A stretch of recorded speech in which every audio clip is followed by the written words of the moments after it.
The 2026 Indian market is running hot. We have high valuations and strong economic growth pulling money in from every direction. But that momentum brings guaranteed sharp volatility.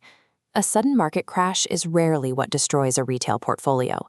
The real damage happens when an investor picks a fund that clashes with their psychology, causing them to panic and lock in losses when they should stay the course. Every investment decision this year comes down to a single trade-off. You have to balance the desire for total control and outsized returns against the need for simplicity and structural resilience. We're mapping major mutual fund categories directly to specific investor profiles.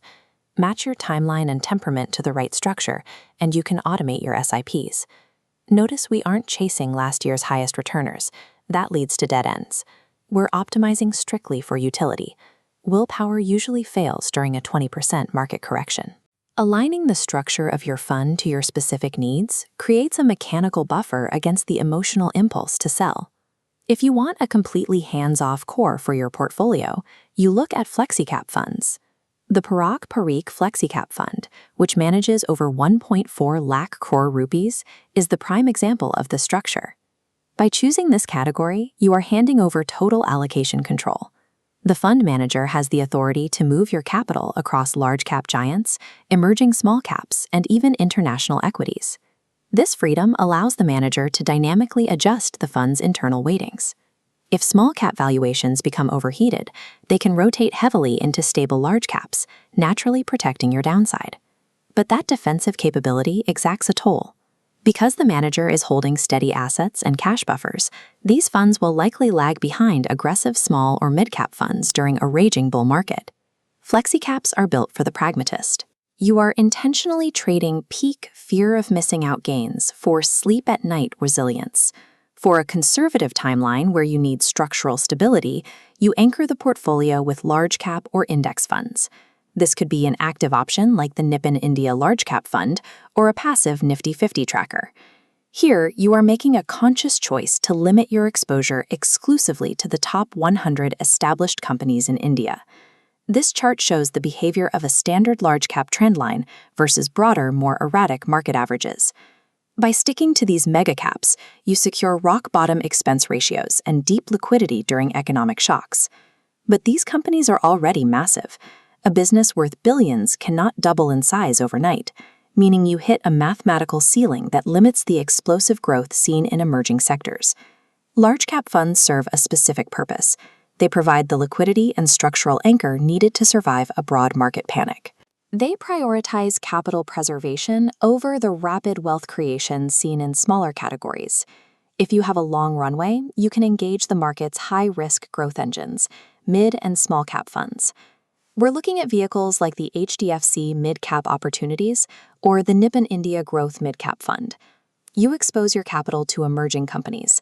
This brings a higher portfolio beta, meaning extreme, sudden price volatility is baked right into the equation. This chart compares a simulated mid-cap drawdown against a large-cap baseline. The mid-cap line plummets much further during a correction, but eventually recovers to a significantly higher peak, driven by corporate earnings acceleration that has recently yielded 3-year returns of 20 to 24%. Capturing that alpha comes with a strict condition. You need a 7 to 10-year minimum holding period, and you need the psychological stomach to log into your account and see deep red portfolio balances. If you might need to withdraw this money in 3 years, mid and small caps are structurally the wrong tools for the job. Finally, we have the specialists, ELSS funds for the tax-conscious and aggressive hybrids for the highly risk-averse. The ELSS formula, using options like SBI Magnum Tax Gain, is straightforward. You lock your capital away for a mandatory 3 years, and in exchange, you secure immediate Section 80C tax deductions. This creates absolute illiquidity. If a sudden financial emergency hits, you simply cannot access these funds. The aggressive hybrid formula, seen in funds like ICICI Prudential Equity and Debt, takes a different approach. You accept a permanent 25 to 35% allocation to low-yield debt, providing massive downside protection when equities slide.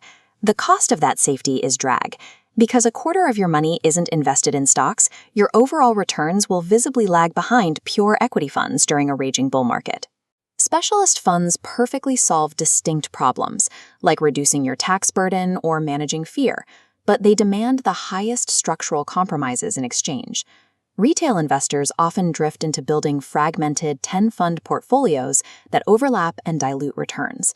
Instead, 2 to 3 well-selected funds provide a more effective foundation.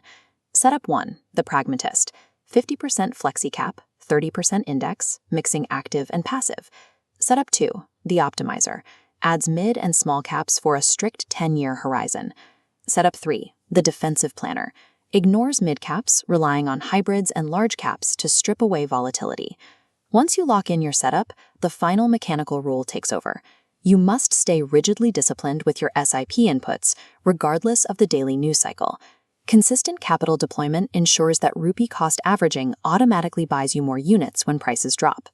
Successfully building wealth over the next decade requires stepping back, ignoring financial media panic, and trusting the long-term mathematical reality of the Indian growth story.